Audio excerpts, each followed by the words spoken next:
All right, all right. Well, hey everybody, thank you so much and welcome to the Transportation and Logistics Clubhouse powered by Atlanta Dispatch and Humblebee Enterprises. I'm very excited to be here with a very special guest, my brother Bruce from Southwestern Consulting. Before we begin, I did want to share this that a good friend of mine is a college football coach, and just talking to him recently, he reminded me. He was like, "Man, this is the fourth quarter. We're in the fourth quarter." And it hit me because I've been working towards a lot of things this year. Whether it be my business, this podcast, working towards my first baby. Like all these things are really, really, they've been going, and I just want to say that you got to finish strong. And I'm talking to myself as well. I feel like I've been sprinting for a very long time, but the fourth quarter is where championships are won, and I'm very excited. You just got to lean into that positivity to know that you can do this. That optimism. If you got to listen to some affirmations, but whatever you've been working towards, keep going. Don't quit. Finish strong. So I just wanted to go ahead and put that out there because, like I said, I feel like I've been sprinting, but I'm very excited about, where I am, and I pray that you are as well.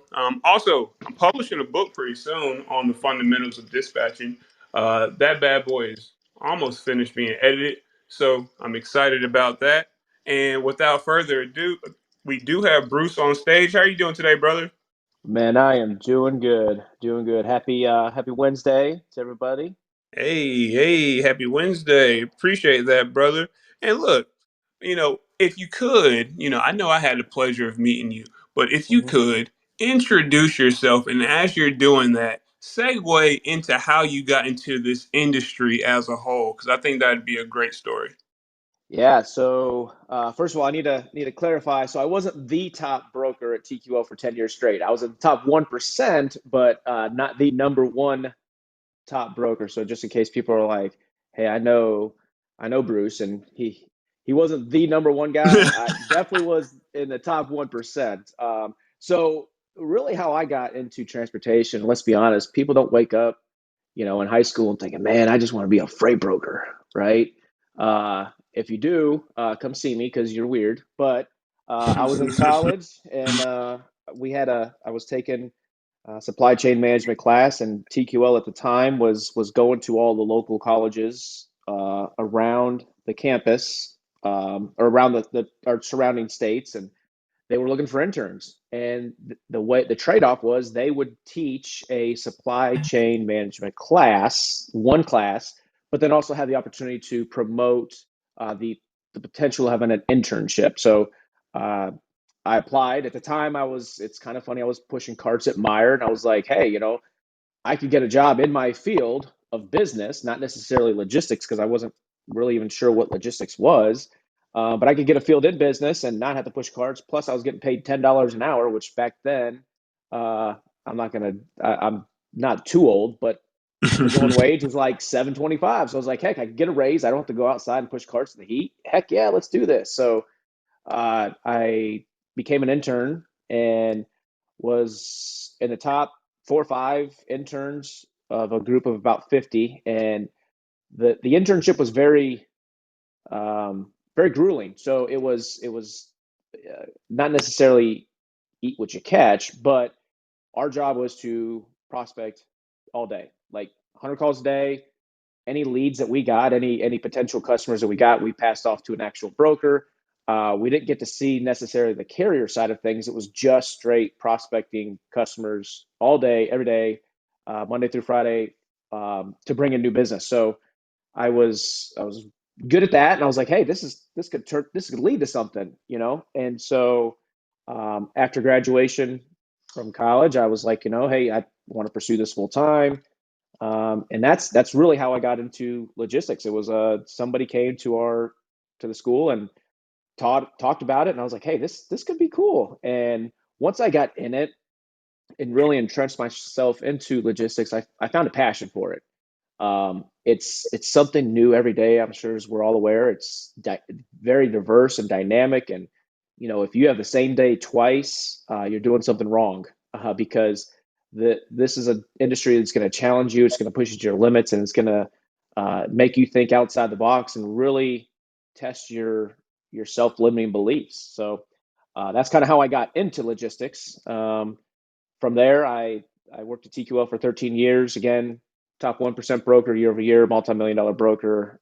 Ran a very large book of business, um, and it was fantastic. So anybody that is in this room, I'm sure you're in the logistics industry somehow, so you know what it takes to run that kind of business. And if you don't, we can dive into that. Yes, sir. Yes, sir. Well, hey, man, I truly appreciate you for giving us that backstory. Hmm. And, I'm not surprised because I don't think there's a single person that I've been able to interview yet who planned from the beginning that, yeah, logistics is it for me. Actually, there was one person, just one person. She just joined. She was the only person that I knew that planned on being in logistics just by way of getting trained in school and Hmm. then getting hired on for a logistics company. But the majority of other folks are kind of they just fall into it somehow. And Yeah. I know that you got a good chance to see things at multiple levels. An intern, being able to see just only the very beginning of trying to help other people win the business. What do you feel like? Well, let me ask you this question: what did a successful freight broker look like when you were coming through the ranks? Maybe from the earlier days all the way up until you being a part of that top 1% of TQL. Like, did it change? Did the mark change? And if so, describe that. Oh boy.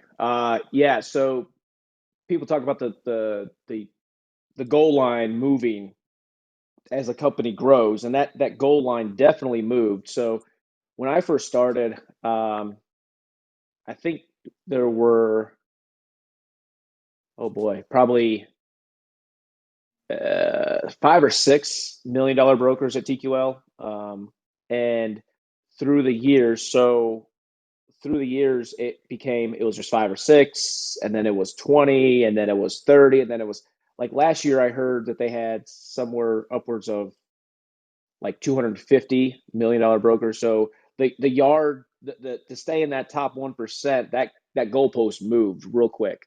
So Hmm. when I first started, a successful broker was somebody that was doing, I would say roughly $8,000 to $10,000 in revenue a week. That was a successful broker. The ultra successful, the people that we looked up to, they were hitting that 20,000 benchmark a week.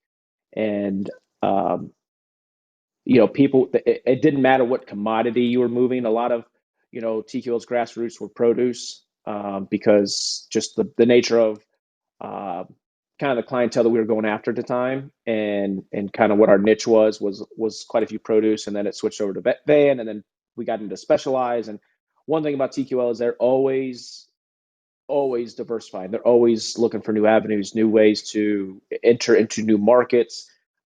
Ken Oakes is a phenomenal CEO. I've got to meet him obviously multiple times. Always impressed with the guy.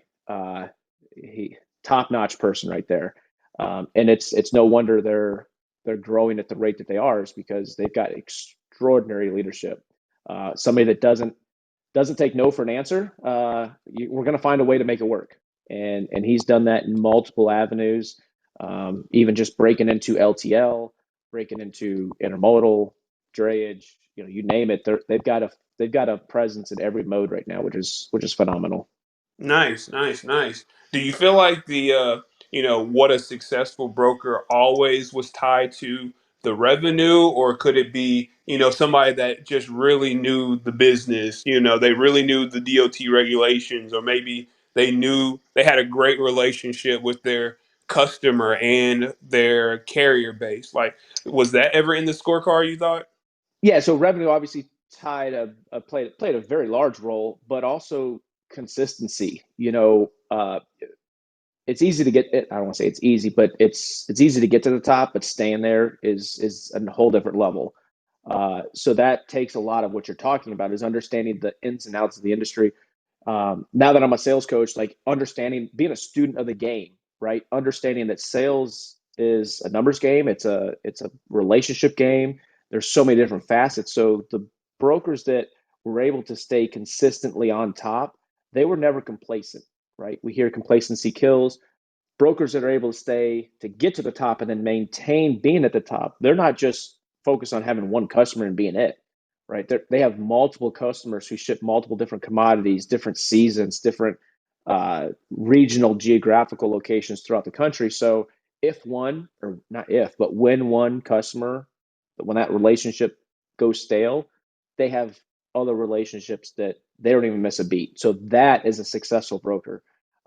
So many, it's all too common where we see, and this was kind of myself a little bit, is I had one, two, maybe three really, really large customers that, um, if something were to happen to one of those, like it would cause a storm, right? The ones that I looked up to were the guys that had not just one or two customers, they had multiple customers lined up, and they weren't complacent with where they were at. One guy in particular comes to mind. I won't say his name because I don't. He probably wouldn't appreciate it, but I looked up to this guy a lot, and him and I were pretty good friends, still are. And uh, he definitely was the definition of being successful because he always, he did lose some really big customers, no fault of his own, but it's the industry, right? So it's not if you're going to lose a customer, it's when. But he was able to uh, pivot into bringing on another customer. Like it never even happened. You always saw this guy's name at the top of the list, and maybe it wasn't at the very top, but it was always in the respectable, like, holy cow, look what this guy's doing. Gotcha. No, you gotta love that. The person that keeps those legs churning. Something might go awry, something that wasn't planned, but they knew the direction where they needed to go, and they decided not to quit. So Hmm. yeah, that kind of ties into what the opening message was, and I appreciate you for sharing that. Do you feel like when you were having those conversations, maybe I know that you guys were saying that the business was growing. You started with one type of industry, but it kind of then moved to others. Did you feel like the conversation changed much based on the equipment type that was needed to run the freight? No, one of the things that I was taught early in the game was know all the different trailer types, all the different modes that we were familiar with at the time. So it's not just hey, go really learn reefer. It was, here's all the different trailer types. Here's all the nuances about them. Here's the different commodities and the different nuances about them. Like, very much a training atmosphere of arming yourself with the most knowledge possible. Now, there's a difference between gaining knowledge and analysis by paralysis, right? Or paralysis by analysis. And that's Mm-hmm. taking too much time learning a specific, say, niche, okay? Taking too much time and not really taking action. There's a difference there. It's good to know what you're talking about, but at the end of the day, I tell a lot of my clients this now. I don't care what's on that trailer. I don't. I could care less what's on the trailer. Now, it might play a factor in the rate, because I know some things are more time sensitive than others. Some are more fragile and delicate than others. But at the end of the day, I don't care what's in the trailer. Like, I don't need to spend 25 minutes, 30 minutes, or even a week figuring out what polymers are so that I can go chase polymers.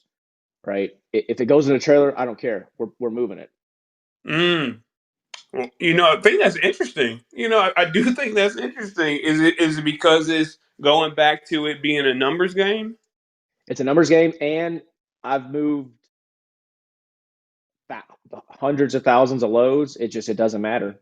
It really doesn't. If it goes on a trailer, it fits. It's secured. Let's move it. Right. Unless produce and reefer freight, that's a different story. Right. Obviously, you got to pay attention to Right, the right, right. temperature. You got to pay attention to the weight, how it's loaded. I get that. But for regular dry van freight or even flatbed freight, I moved some really crazy things. I moved a lot of military freight, and so I just got so numb to what's the commodity, um, that I just started. Honestly, I started telling people it's freight of all kinds. It doesn't matter what's on the freight. It's It means no difference to me. I'm going to make my margin on it, whether it's a load of pillows or if it's a load of you know rice. It really doesn't matter. Interesting, man. Well, I'll take your word for it because I know you've moved a lot of freight, and I can see how, I can see how one becomes numb to just the nuances of the new commodity. Maybe when you were first, getting to the different commodity types, you might be very interested on, Yeah. what is and what ain't. But I can see how you So can get it. Yeah, go ahead. if I'm talking to somebody new, somebody that's just fresh in the industry, pick something you're passionate about, right? Because you're going to get told to no a lot. The barriers to entry, the cost to become a freight broker is very low, as we all know. However, the emotional cost is very high. So it takes a lot of losses to get a win. But if you have a passion around the thing that you're trying to move, go for it, right? That's what I'm saying is when I was there, when I was moving freight, I became numb to it. It didn't matter to me what it was. But if you're just starting off, if you're, 2, 3 years in and you're still trying to build your book of business, then yeah, go after freight that excites you. Go after stuff that gets you up in the morning and says, yeah, I'm gonna go move this today because this is something I enjoy. When you're when you've been doing it for 13 years, it really it's numb. Yeah. It's just it's a load.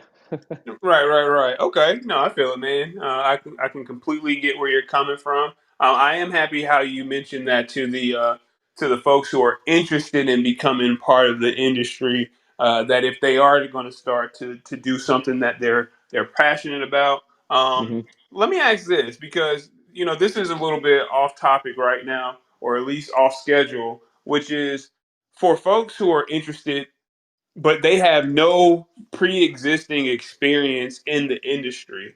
Maybe they had the opportunity to take a course on freight brokering, or maybe even a course on becoming a freight agent.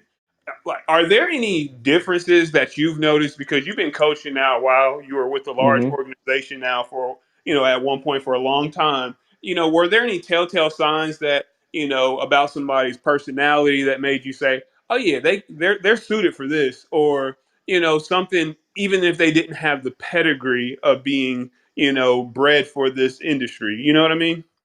Yeah. So, like, I've interviewed a lot of people um, to become a broker, and you've really got to do a lot of soul searching before you commit to something like this. This isn't an industry where you can just give the old college try and see if it works.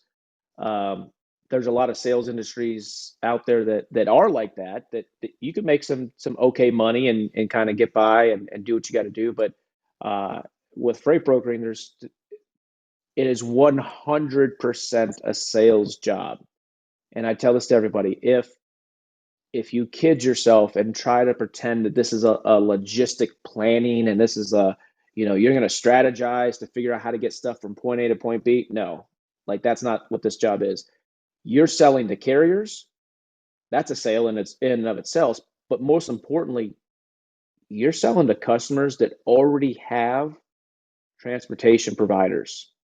So how are you going to differentiate yourself from what they already have, and how are you going to get them to emotionally connect, to take action, to move freight with you? So you're going to go through a lot of no's before you hear a yes. You're going to go through a lot of self-doubt. You really got to check yourself and understand, is this the right industry for me? um, am I willing to put my life on? And I tell, hey, are you willing to put your life on hold for about 2 years so that you can see the success from all this hard work? Because yes, you can do it quicker, right? I coach people and I help people obtain six figures and hire quicker than if they try to figure it out themselves. But can you do it quicker? Sure. But I tell people 2 years. You got to give yourself 2 years before you can actually throw in the towel and say, hey, you know what? I really gave this mile and it didn't work. But if you start off with the mentality of like, oh yeah, I'm just going to give this a try, it's not going to work.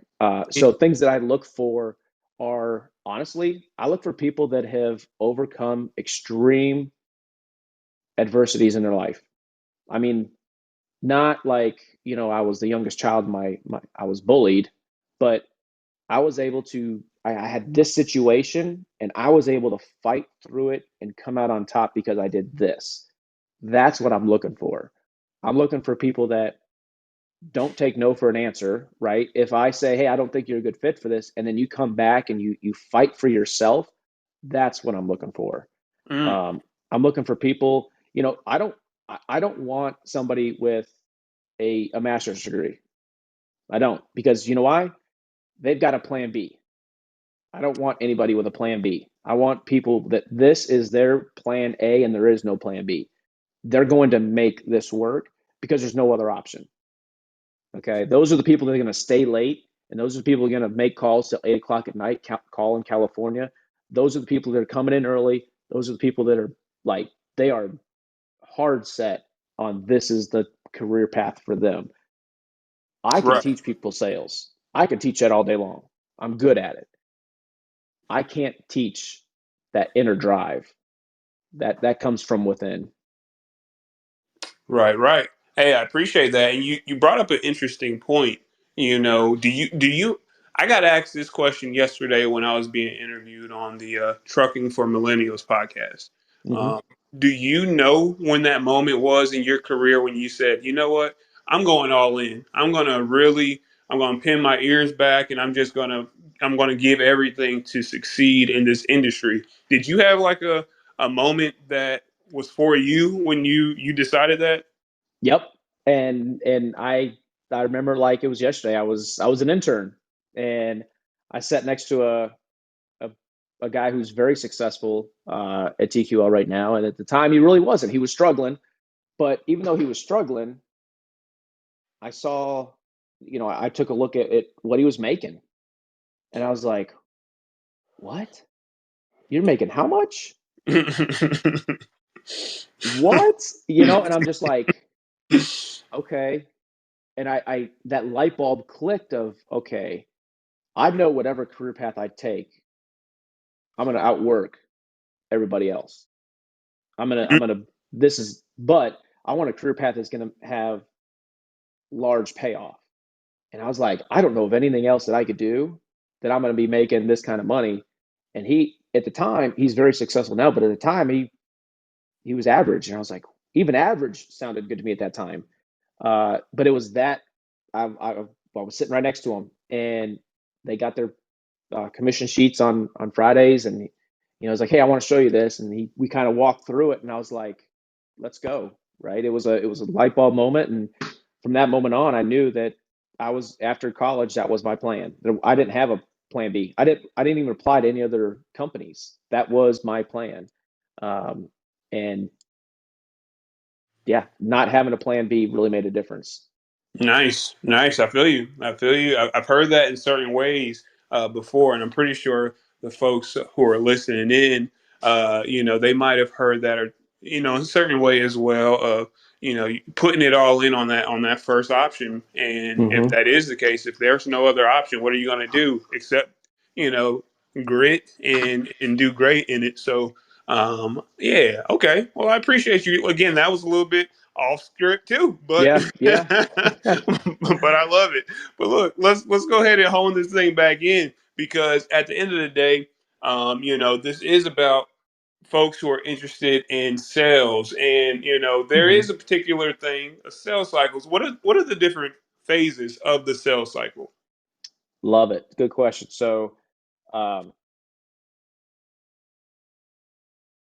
well, I'm trying to revert back to my logistics days. So we coach it's a little bit different than what TQL taught us. So, at the end, it starts off with the pre-approach. Okay. Mm-hmm. And in that pre-approach, this is where you're gaining information about your prospect. Now, not necessarily how much freight they move, what kind of commodity, stuff like that. You got to be able to differentiate yourself from your competitors. So, what is it the actual point of contact, the shipping manager, the procurement manager, the whoever you're speaking to, what is it that they like? What is it that they enjoy? What kind of personality are they? What With social media, it is so easy Hey, for example, I'll just use, one of my coaching clients, Matt Perkins. Okay. Matt Perkins, what is he like? What outside of work, what is he like? Well, I know he lives in Knoxville. So Knoxville just had a big win over the weekend. Mm-hmm. And I'm going to go and I'm going to ask him something about the weekend. Hey, does Knoxville still smell like burning couches? Right? Something to break myself from, hey, just checking to see if you guys use outside carriers. Okay, great.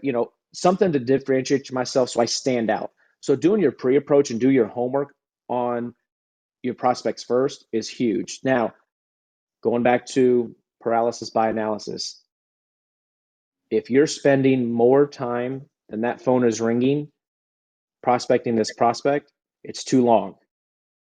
I'm going to say that again. If you're spending more time than that phone is ringing, you're spending too much time learning about this business. I work with so many people that they're like, oh, I spend like 15, 20 minutes. I want to know what their mission statement is. I want to know, what they move and where they move it to and all this great stuff. And I was like, okay, great. For what? To leave a voicemail? That's awesome because you just wasted 15 minutes to leave a voicemail, right? Mm-hmm. You can ask questions to pull that information out throughout the rest of the sales cycle. So once you have that pre-approach, okay, going back to burning couches in Knoxville, then you can move on to your approach. And this is where you're actually picking up the phone and making that dial. This isn't an email. This isn't sending LinkedIn communications. This is picking up the phone and actually making the phone call. Okay. So many people are afraid to pick up the call because they don't want to get rejected. Well, guess what? That's the fastest form of communication. How many emails do you get a day that you read the subject and it's just delete? Mm-hmm. That's what you're sending out. You're spamming your prospect.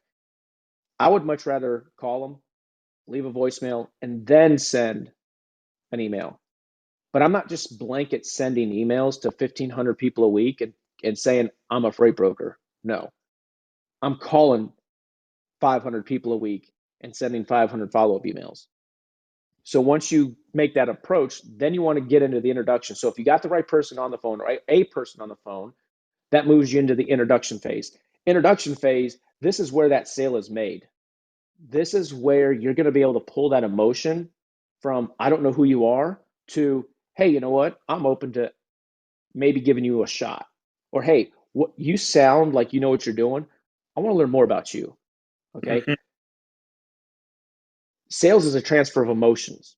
Okay. And if you're not pulling out emotion to get them to take action, they're never going to move forward with you. Even though it makes logical sense, we've all bought things based off of just emotion, right? 10 minutes after you buy it just off of emotion, you feel what? Buyer's remorse. That's because you were only focused on the emotion piece. So it has to make emotional and logical sense to move forward with you. We've also bought things that make logical sense. Okay. Paying every time you fill up at the pump. Logically, you have to buy gas. To go from point A to point B, you need gas. Therefore, you have to buy gas. You're not emotionally connected other than being pissed off at the high gas prices. You're not emotionally connected to buying that gas, but it makes logical sense. So when we're selling, when we're presenting, we're pulling out that pain. It has to make logical and emotional sense, but you also have to pull out that pain. So after we pull out that pain and we've got them kind of in a state of wanting to change, okay, this is where we move into the presentation phase. And this is where we're going to answer or solve the customer's issues, wants, needs, desires. Okay. Their presentation has to be tailored to the prospect's needs as well as informational, educational, and like you have to articulate how you're going to fix. So if they say, um, we're having problems with drivers showing up late. Well, I could fix that. I'll just send them in earlier. No, no, no, no. Because that's what all the other 10 other freight brokers said that they were going to do. How are you going to do that? Okay. So once you've articulated how you're going to solve that problem in the presentation, then you can move in for the close. Okay. And the close is very simple. Getting somebody to make a decision. Okay. Serving them. okay, that with their intention in mind, getting them to say yes or no. Maybes don't leave us anywhere but stranded in the middle. So if we can get people to say yes or no, that's a close. When I first started selling, I thought that closing meant that I had to get them to say yes. No, closing is a service that we offer them to help them make a decision. Mm, Because again, maybes leave us stuck in the middle of the road because us as a salesperson, we think, oh my gosh, that means it's a yes, right? To them, they're thinking, oh man, I don't know if I want to use this guy. I don't know. Probably not. But he's going to call me in 2 days anyways. And then I'm going to have to, just tell him no, right? That's not what closing is. Closing is getting them to make a decision. Okay. But oftentimes when we go and we ask for the business and we do close, we're met with objections. Okay. And I'm a little different than most, but I love objections hmm because objections aren't going anywhere. If you're in sales and you don't have masterful answers to your customers' objections, hit pause on making calls until you have these answers because they're not going away. You're not going to wake up tomorrow morning and never again is a customer going to say, "Oh, my freight's customer routed. We don't use brokers. We have our own carriers. We're happy with who we're using," right? That's never going to happen. So until you can masterfully answer these objections, you're doing yourself a disservice and hoping that just because you're pure charm and flashy looks that you're going to land a customer. So you have to be able to answer your customers' objections. Okay. We teach a method called feel, felt, found, and using third-party testimonial stories that really, again, brings people back to that emotional state to where they want to take action. Okay. And then once you've answered their objections, you go into your reclose again. After 2, 3 closes, if they're still not there, then you mark them off as a no and move on. Okay. The end of the sales cycle, okay, is simply just building account penetration. You got your foot in the door. They gave you your first shot. They let you quote some loads. You moved a couple loads. Now it's to kick it into overdrive and really entrench yourself into this company. Entrench yourself to where they feel like you're sitting right next to them, where they don't make a decision about their transportation needs, wants, or desires until they talk to you first. That's the level of account penetration that you want to have. So, in a nutshell, without going too deep in each topic, that's the sales cycle of logistics. Gotcha, man. I love it. I love it. I love it. I think you did a great job of covering all of the phases, and I appreciate that. With one of the last things that you were talking about, overcoming objections, it kind of made me feel as though you've done it a time or two, but so much so that, but so much so that you don't even think about how you're going to tie in whatever the situation is. You just know that you're going to be able to overcome the objection. Is it a matter of you know them all kind of merging and being the same at some point? Like, is it a natural? Are you coaching yourself while you're going through the process to say, I'm going to use feel or whatever the other situations you said, feel, Mm-hmm. felt, found? You know what I mean? Yep. Are you saying, oh yeah, this one right here is more logical to use at this point, or is it more mechanical than that? So it's a little more mechanical. So that's a great question. No matter what you're selling anywhere in the world, what your product is, who you're selling to, all objections fall into one of 4 buckets. Okay. Price, procrastination, purchaser, and provider. Those are the 4 different types of procrastinations. Again, or not objections. Those objections, it doesn't matter what you're selling. You're going to run into one of those 4: price, procrastination, purchaser, provider. Okay. Understanding when that objection comes up, which story are you going to tell? How are you going to remove yourself from the selling situation? Insert a third party testimonial, reclose and represent and reclose is the formula. but it is natural for me.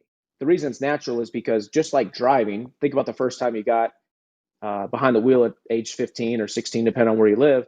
You were a nervous wreck getting behind the car, driving on the interstate, right? Like you sweaty palms, nervous as can be. Now we get in the car, we don't even think twice, right? It's just turn the key and go. The reason that is because we've practiced so many times, we've been in so many different situations that it just becomes natural. And that's where you want to be. You want to get to the point where you're just going for a stroll, right? You're going to the grocery store. So when you're prospecting, somebody gives you an objection, it's just like driving to the grocery store, right? You know what to do. It's mechanical. Um, but you don't get there unless you're practicing. Unless you're scripting out your objections, you know exactly what story you're going to tell, you know who you're going to tell, you know what facts you're going to bring to the table, and you know how you're going to reclose them. Like once you can masterfully do that, objections become a lot of fun. Um, Nice. Especially when you can I hate the word turn a prospect, but when you can turn a prospect from somebody that's like, oh, we're happy with who we're using, you answer that objection. And I don't like the word rebuttal or somebody else said something else, rebuttal or your comeback, right? No. That's that has a negative undertone to it. You're simply answering their objection because objections aren't them telling you no. Objections are simply just them saying, I don't have enough information yet, or I'm Hmm. just not quite there yet. Um, But once you've scripted it out, you've practiced. And I mean, not just like, okay, I said it once and I'm done. Like you have said every answer to objection 100 times. You implement it into your dialogue and you've actually used it. Okay, then you're gonna feel that objections are at a whole different level. They're no longer uh, they're no longer an issue. Now, just because you know how to answer objections, are you going to close every customer? God, no, right? Hmm. But you're going to be able to convert your ratios a little bit better. I love it. I definitely love it. So, folks who are listening, man, it seems like you got some homework. Uh, it's going to be price, procrastination, their current provider, or you said they're the purchaser, like the person who's Purchaser. actually who's authorized to actually give the yes or no. Yep. Yep. Okay, got you. Well, look, it sounds like you're going to have to dig in your bag and write your own script to each one of those four types of objections. And just like Kobe in the gym, you got to get in the gym. You He said, just you got to be muscle memory at the end of the day. How many times that you've actually rehearsed, going through those objections with your personal story, whether you're, evoking that emotion or what. And yeah, I do love the way that you said that. It's not someone saying no. It's just at that point they don't have all of the information that can, comfortably allow them to change, their current state mm-hmm. to do what you want them to do in that moment. So I do think that overcoming objections are probably one of the most pivotal points in someone's career that is going to determine whether they're going to sink or swim, or when they're going to stop swinging. Stop sinking and start swimming. So, Yep. um, And I all and I right. want I want to say this too is understand what is the difference between a surface level objection and a true objection. A surface level, like if you call somebody and you say, hi, this is Bruce with business to business. Can I speak to whoever handles the transportation? Like, oh, we're good, thanks. That's a surface level objection. Okay. That's not a true objection. You're not going through, feel, felt, found, represent, reclose at that point. You're blowing past that objection. Like you're not going to practice going through that objection. This is the objection after you've presented, hey, this is what we could do for you. We could do this, this, and this. This is what separates us. If I could do this for you, then is that something you want to move forward with? Actually closing and asking for the business. And then they give you an objection. That's when you want to answer that objection methodically. But surface level objections, hey, yeah, great. Can you send me some information? That's a procrastination objection. They're just kicking the can down the road. They may not be the decision maker, but recognize which, if it's maybe have like a flow chart. Is it surface level or true? If it's true, go down to answer it. If it's a surface level, you blow by it and you continue. Um, and this is all stuff that I work on with my clients, and it goes very much deeper than what I'm explaining now, but I'm giving the 30,000 foot overview. Yes, sir. Yes, sir. I feel it. So with that, right, you said after you overcome objections, then you got to go into the reclose. Hmm. I mean, are there different closing types, styles, methods? Like, and if so, what are those? Oh, yeah. There's 15 of them, so there's Okay. 15 different closing techniques. Um, Well, how and many do you want to go through? You are like top three? we'll do three. And I'll do some common ones that uh, are easier for people to pick up on, because not so. Before we even get to closing techniques, because this is a equally important, is understanding your prospects' behavioral style. There's four different key personalities, and understanding which personality they are in order to know which closing technique you should use based on their buying style. Okay, so certain closing techniques work better than others. So if you don't know what your if you have no clue about buying styles, I suggest you reach out to me and we can talk about it. But um, understand your prospect's buying style before you close, because if you try to use uh, the walkout close, which is like, uh, I don't think this is a good fit for you, maybe I should just move on, with a counselor, they're going to say, yeah, maybe you should, right? With that personality, yeah, they're just going to say, go for it, buddy. But if you say it to a fighter, they're going to reel you back in. Okay, Hmm. imagine your kid has a toy that they haven't played with in like 3 months, and you're like, hey, you don't want this toy, I'm just going to throw it out. Guess what they want now? They want that toy, right? Hmm. No, no, that's my favorite toy. That's the takeaway close. Okay. But the three closes that I like the best would be the if then close. So simply just stating, if I can XYZ, then is that something you'd want to move forward with? Is that something that we would have a shot of earning your business with? So it's, if I can do that, then is that something that we can move forward with? Okay. Okay. You know, this for that. I like that. Okay. Yep. The no means yes close. Is there any reason why we shouldn't get started today? I used that Is there today, any, actually. yeah, is there any reason why we shouldn't be working together? No. Great, because people love to say what? They love to say no. So let them say no. Let them say no. Um, so the no means yes close, and then the choice of two positives is, hey, does it make sense for us to move this shipment this week or next week? Either answer Right. is a yes. Either Right. answer is a yes. Now, again, depending on the situation, depending on the conversation, who they are, what they do, that may not be the best play. But the choice of two positives, give them two choices and say which one works better for you, this one or that one.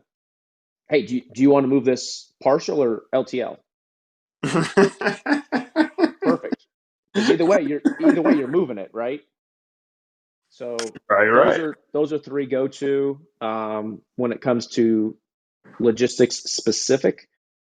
Again, there's 15, depending on the setting, depending on the industry, depending on the personality, first and foremost, helps dictate which closing technique to work best. So um, definitely, it's more than just picking up the phone and making calls, right? Right. This is a deep process, and it goes much deeper than just, again, I'm going to pound the phones and I'm making 100 calls a day and I'm going to get rich. Not going to happen. I mean, it might, Right. it happens, but there's definitely an easier way. Okay, and with that, right? Let's just say someone did hit the phones hard, and they knew about the approaches, they knew the closing techniques, they knew each sales cycle, they knew the how to overcome the objections. They knew what type of personality the decision maker had, and they were able to close. So now that they've won the business, what type of systems do they have to have in place to support the business that they just won? You know what I mean? Like, I can leave that question there, but let's ramp it Mhm. up a bit, because there are some folks in here that are interested in really, really, succeeding, maybe even hitting 10, non figures. Let's just say, to have a $10 million book of business, what type of systems do you have to have in place to support that, and do what the customer is really looking for, from your experience? Yeah, so you got to invest into human capital. You've got to have you've got to build a team around you, because you can go fast alone or you can go further together. Mm-hmm. So building a team around you that everybody's rowing in the same direction, everybody's on the same page, everybody has the same mindset, the same uh, drive and determination to see the maximum outcome. You've got to have the right people in the right positions. And now we're talking more management stuff. And I can tell you firsthand that one bad apple can spoil a bunch. And I'm not saying that as that's a common saying. I'm literally working with a company right now that has a couple bad apples. We've eliminated one. We're working on the second, but it's investing into that human capital, making sure that you have the right people in the right position. Systems wise, okay, do you offer 24-hour service? I mean, just because you go home, that doesn't mean that the truck stops rolling, right? If you're moving that kind of volume, you're not taking calls at 2 o'clock in the morning. If you're not paying somebody to take those calls for you, again, you can go fast alone or further together. You're going to be the guy that's going to get burnt out in a matter of just a couple of months. Mm-hmm. You're going to be irritable. You're going to be it's not a fun lifestyle. I lived that lifestyle for three months while my one of my assistants was out on maternity leave. It is not fun. Um, but so having the right people in the right positions, having a structure where everybody can stay in their own lane, right? So you've got Mm-hmm. somebody that books the load, you've got somebody that tracks the load, you've got people that build the loads, you got people that do accounting, you got people that do claims. You have people in every position. So if something happens, when something happens, you have somebody that's going to take care of it, right? Invest in yourself. Um, a lot of top producers, a lot of top agents and brokers that I work with, they don't just have a sales coach or a management coach. They've got a spiritual coach. They've got people that help them physically with whether it's a personal trainer or a running coach, but invest in yourself. You are your biggest asset. Without you, what's the business? So you have to make sure that you're running on all cylinders and you're refreshing your batteries, right? Take vacations, take trips, build yourself an empire. So at the end of the day, if you wanted to step back and have mailbox money coming in, you can have that. Um, but you've got to have, again, it goes back to the human capital. You've got to have the right people in the right positions and train these people correctly. Um, one of the things that I stress very, very heavily on is having personal conferences or one-on-ones with everybody on your team at least every other week. And I know that sounds like, oh, I don't want to be a micromanager. No, no, no, no. A true personal conference is self-development. It is not, oh, what are you working on this week? Right? It's not, hey, you didn't hit your minimums last week. Why didn't you hit your minimums? Right? Like it is, let's take a look at where you're at. And when you leave this one on one, you are better than when you walked into the door. So many times managers get really excited, like, oh, we're going to have one on ones. And then it comes time for that one on one, and you get an IM or an email that says, oh, hey, we just talked last week. We don't need to talk this week. We're good. Or, hey, I just saw you yesterday. We don't need to talk. We're good. Right? People want to spend time with the boss. They want to grow from you. They want to learn, grow, and excel. And you're kind of that ticket to get them to where they want to be. So spend time with people who can make you more money. Um, I hope that answered your question. Oh, definitely, definitely does. I was, you're on a roll. I was just like, I'm not going to interrupt him Yeah. if he has some more that he wanted to say. Okay, no, I love that, brother. I definitely do. And I know that one of one of the people who I've learned so much from, this brother named DeMarco, told me that before he does any of his businesses today, he goes ahead and builds the team. Who's going to be responsible for what aspect of that business? And I didn't have an employee who went out on maternity leave, but I definitely started out by myself to understand, Hmm. how important it is to have people to do certain roles. So when I got that game from him, that's the only way I think these days, is who am I, like, how am I going to get this supported so that I don't have to do it, Yeah. because, Yeah. you could be a jack of all trades, but why you need a life outside of things, and you want to make sure that the business is going to move even if you have an off day. One of my favorite books at this point is Who Not How. Yeah. It's just that concept of, you don't have to be the person that puts in a million hours to learn a specific skill. You can really leverage somebody else's. You just got to pay them for it, or put them in a position where they can lend that talent to you, for whatever exchange that you guys have set up. Um, Yeah. yeah. Was that the book that Matt Perkins talked about with the Uh, truckpreneur?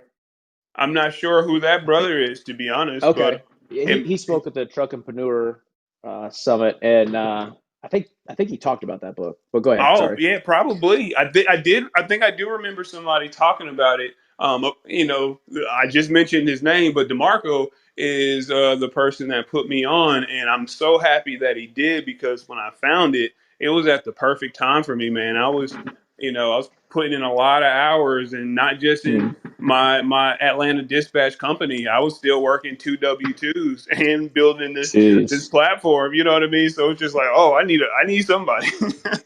Yes. Yeah. Yes. And you know, payroll is typically in most small businesses, payroll is your number one biggest expense. Uh huh. Um, outside of paying carriers, right? Because that's kind of an offset cost. But when you look at your operating costs, payrolls that is should be your number one biggest expense. If you're paying more for your building than you are your employees, your priorities are a little mixed up. But uh, Yeah. if you're investing into your employees is key, and so finding those right people for those right positions, and it's going to take trial and error. At the end of the day, it will take trial and error. You're going to hire some bad apples. You're going to have to let go of some people, but that's the cost of doing business. People are going to promise you the world, and 6 months down the road, you're going to be like, who is this person? Mm-hmm. Because when we interview, typically businesses interview maybe once, twice max. Just for an example, to become a coach here at my company, we have a 20-step interview process. And that's not because we put the people through the ringer. We want to make sure they see every aspect of our business and that they understand what exactly they're getting themselves into. We even have an interview with the spouse.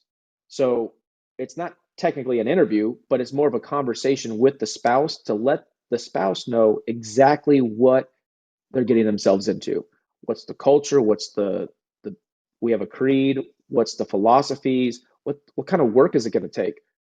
And then if the spouse sees problems, they have an outlet to go and call me up and say, "Hey, Bruce, Jim's not doing so hot. He's really struggling." They have that open line of communication before the employee even starts. So invest time into hiring the right people. I can't stress that enough because you're going to have turnover. If you're moving, you're looking to scale, you are going to hire some people that aren't the right fit. But take as many precautions as you can to prevent that from happening. And it's going to what is it? It's an ounce of cure is worth a pound of prevention. So take a little bit of precautionary steps and maybe add a couple more steps into your interview process just to make sure. Right. Right. Okay. No, I love it, man. I love it. And we've talked about a good amount of things now. We've talked about the sales cycle. We've talked about how to overcome objections, and even now what you need to have in place to support the business that you won. During the sales process, just to go over this really quickly, does technology play a role in somebody's closing rate? And if so, how does it kind of limit one of the newer brokers, or one of the folks who just got their authority, and they're looking to get their first customer, and they're very passionate and gung-ho about it. They really love the Hmm. commodity and all these things, but what does that technology look like, and how does it play a role in actually getting that business? Good question. So there's a couple different thoughts. So number one, yes, if you have the capital to invest in the technology, um, wait until you're actually moving freight to purchase that technology, because there's no sense in having all the different bells and whistles on every platform that's out there and having this huge monthly expense when you're not moving a single load. Okay, that's my first thought. Second thought is, can you move freight without all the bells and whistles? Yes. 100% yes. If you have the basic plans of, DAT, in our truck stop, carrier 411, just the minimums, you can move freight. But if you're looking to scale, if you're looking to grow, invest into the higher tier technology packages, the one that tracks, macro point, or uh, you can track their trucks through their e-logs, whatever technology's out there. It makes your job a little bit easier. Okay, that's the point of technology, is to make your job a little easier. But can you move freight without it? Yes. Yes. Now Okay. you do have to have some minimums, like internet truck stop, dat. There's a plethora of load boards out there, but you want to have access to the carriers. So heck, even working with a dispatch service, right? Like yourself, like, find trucks to move the freight. Now, number one mistake I see a lot of people getting into this industry do, and I'll fight you tooth and nail on it, is they say, "Oh, I gotta go get all these trucks. I gotta find trucks. So when I have freight, I have trucks to haul it." You're putting the cart before the horse. What's going to drive your Mm. business? What's going to drive your business? Customers, right? Hmm. Because without customers, you don't have loads to put on those trucks. So find the freight, then find the trucks. I Because hear you. otherwise you're spinning your wheels, setting up all these carriers, wasting all your time thinking you're busy, setting up hundreds and hundreds and hundreds of carriers, getting all these insurance forms and W-2s and carrier packets and all this stuff. And all the while, like, you have no freight for them. And honestly, carriers nowadays, they're not going to fill out the customer packet, or the carrier packet, until you give them a load, which I don't blame them, because you're just wasting their time, right? They're busy just like you are. They don't want to fill out a bunch of carrier packets for the hopes of one day moving a load with you, when it only takes 15, 20 minutes to fill out a packet. uh, let's do it when we have a load booked. So find the freight, then find the trucks. But long story short, yes, you can move freight without all these bells and whistles that are out there. Now, the bells and whistles make it nicer, okay, uh, but you don't want to have that big upfront cost when you're not even moving freight. I feel it. I definitely feel it. And look, we've been going strong for about an hour. I think that we should go ahead and start wrapping this bad boy. Look, are you open to, if there were a couple questions from the audience, them being able to ask that now? For sure, yeah. Let's All go. right, bet. So look, if you have any questions, please go ahead and raise your hand. We're going to leave that open for about 30 seconds, and then I'm going to turn off the hand raising. But if you have something cool, this is the perfect time. And in the meantime, let me just ask you this real quick. So apparently, there's this this push from the TIA to get one of those things. I'm so technical. One of those things, one of those portions of the federal codes, the code of regulations, removed, that entitles a fleet owner or a motor carrier from accessing the documents pertaining to each and every single load that they did for a broker. I know that at one point you probably would have wanted that information to stay, kind of hidden because of, it kind of lets the motor carrier know how much was actually paid for the freight versus how much they made. Do you have an opinion now about it since you're not technically a practitioner, you're coaching? So I'm not familiar with this Oh yeah, at yeah. all. It's Yeah, a push, brother. this is the first I haven't heard of this. So they're explain again what they're trying to do. All right, let me pull up the actual details so that I'm not just talking in fluff, but instead I can give you the actual. It's like 379. Just give me 1 second. Yeah, All right, so 371.3 of the Federal Code of whatever. Records yeah, to be kept by brokers. Okay, I'm just going to read it. A broker okay. shall keep a record of each transaction. For the purpose of this section, brokers may keep master list of consigners and the address and registration number of all carrier rather than repeating this information for each transaction. The record shall show the name and address of the consigner, the name and address of the registration number of the originating motor carrier, the bill of lading or freight bill number, the amount of compensation received by the broker for the brokerage service performed, and the name of the payer. So basically, Oh, each hell no. party each No. party to a broker transaction has the right to review the record of transaction required to be kept by these rules. Nope. The TIA are wanting that to be stricken so that carriers don't have that ability to request that information. Now Yeah. that's what I was referring to. Do you have a Nope. position?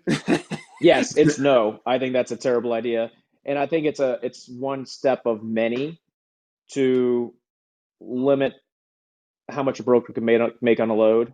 I think that there's a bigger. This is solely the opinions of myself, me, myself, and I.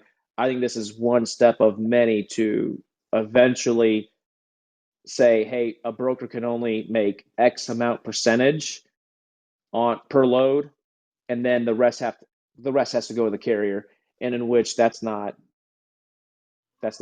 capitalism. That's that's way too regulated. That's not. I'm not for that at all.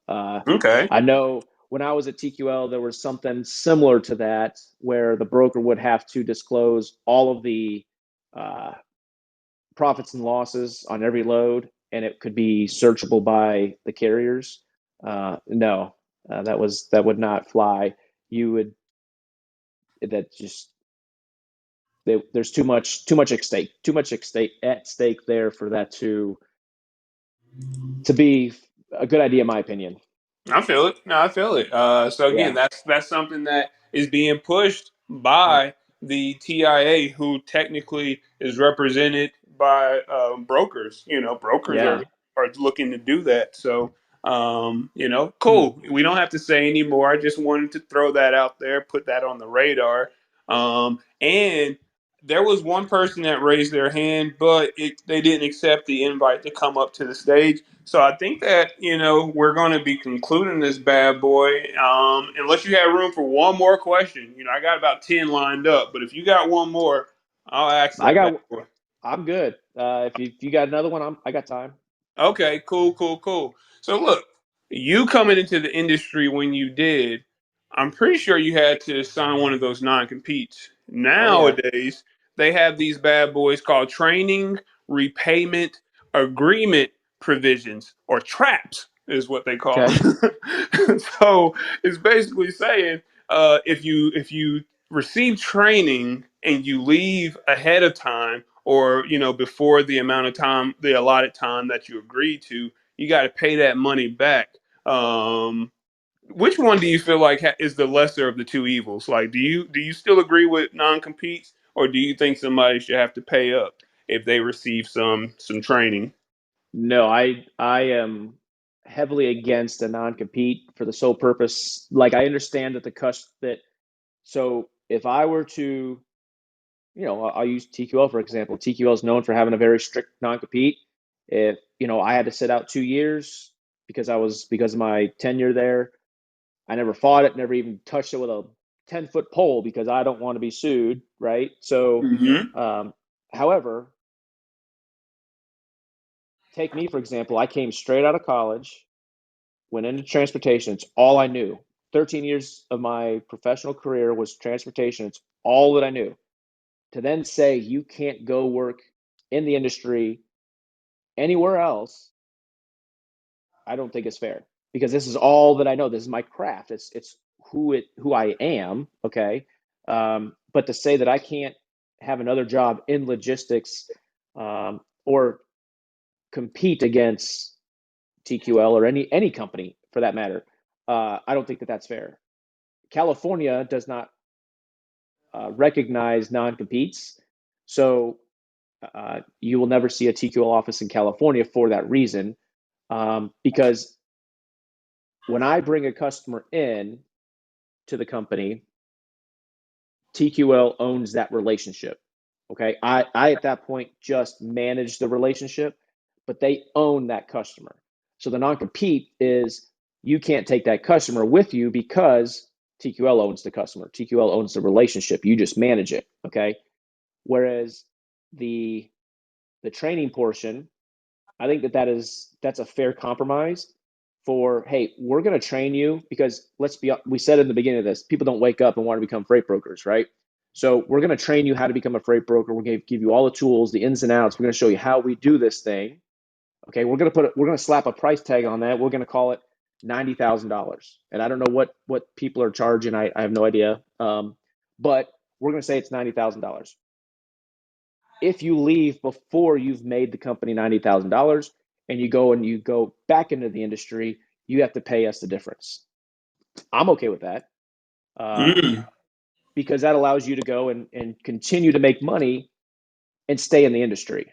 If I had to say what's a fair compromise, I think that's a fair compromise because I also see the owner standpoint of, well, we don't want to spend all this money training people, okay, and then they go and they work for our competitor when we trained them.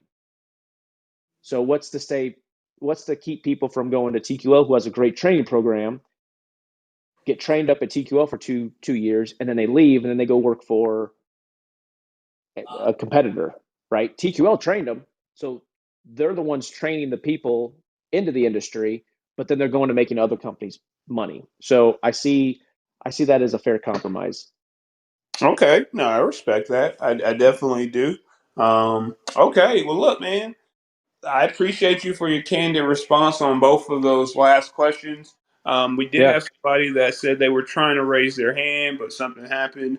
And he said, Bruce, congratulations on all the success. Me and my wife started a brokerage about 3 months ago. I was wondering, do you have a training program? Bruce, do you have a training program or a coaching program? And if so, how do people reach out to you to, get to learn a little bit more? sure. So I do. It's not. So I don't offer day one brokerage courses. There's a lot out there. That's not what I do.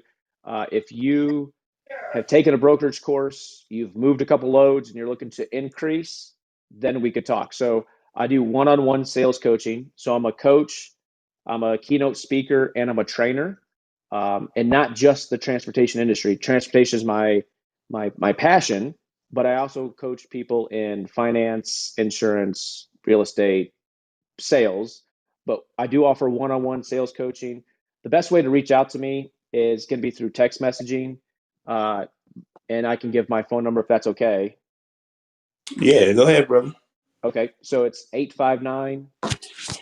859-462-1416. And what we would do is just set up a time for me and you to chat, learn more about you, your business, your goals, what you're looking to get out of, potentially a coaching relationship. And if it makes sense for us to move forward, we can do that. If not, it's always just good to connect and I'm going to provide value, whether it's like, hey, I just got this one problem. What do you think? And we can take it from there. All right, cool. And say that number one more time. 85. It's Yeah, 859-462-1416. 888-888-1616, and that goes directly to my cell phone. Um, and I'll respond accordingly. Bet. I just put that bad boy in the chat. So, hey, man, I think that this was an absolute great session. I'm so appreciative of you being able to join us here on the Transportation and Logistics Clubhouse. Did you have anything that you wanted to close out the room with? Any sentiments, anything that you wanted to say? The floor is yours, brother. Yeah, so no matter where you're at in your journey of brokerage, whether it's day one or day 1000, understand where you're at, give yourself permission to be where you're at, be a student of the game, okay? Meaning know your craft, hone in on your craft, invest in yourself.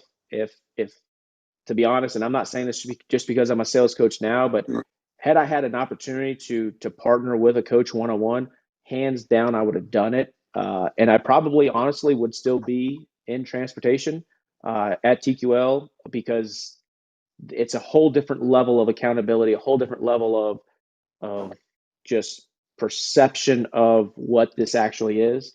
So, but invest in yourself, give yourself permission to be where you're at. And, comparison is a thief of joy. If you're trying to compete with, the big dogs, like that's not where you need to be. You need to be where you're at, meet yourself where you're at, and give yourself some grace to push forward. It's a long journey. This is a marathon. It's not a sprint. Those that sprint, uh, they die young.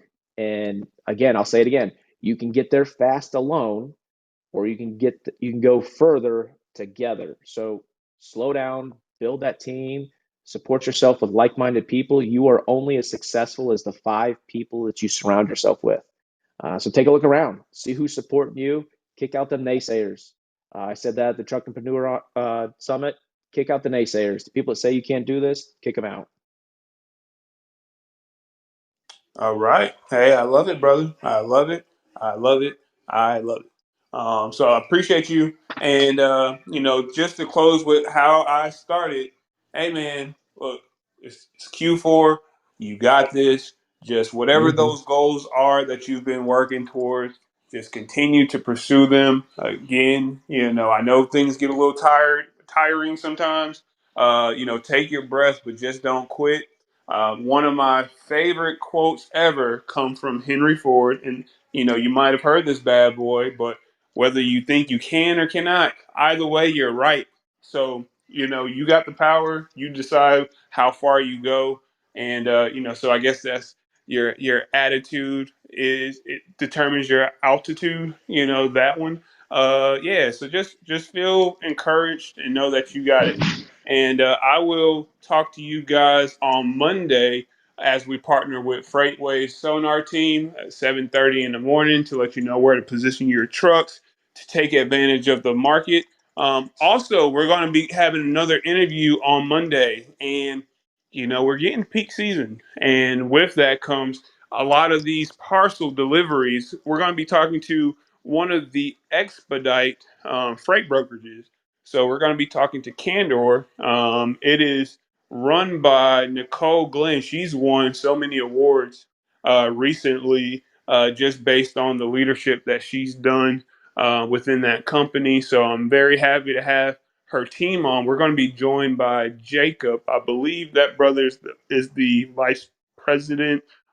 Something. He's a very kind guy. So look, I'm looking forward to highlighting them on Monday. So if you have any questions or if you need anything from me, just holler at me. But again, I appreciate you, Bruce, and everybody. Just be blessed, okay? Awesome. Thanks, Jory. Thank you, brother.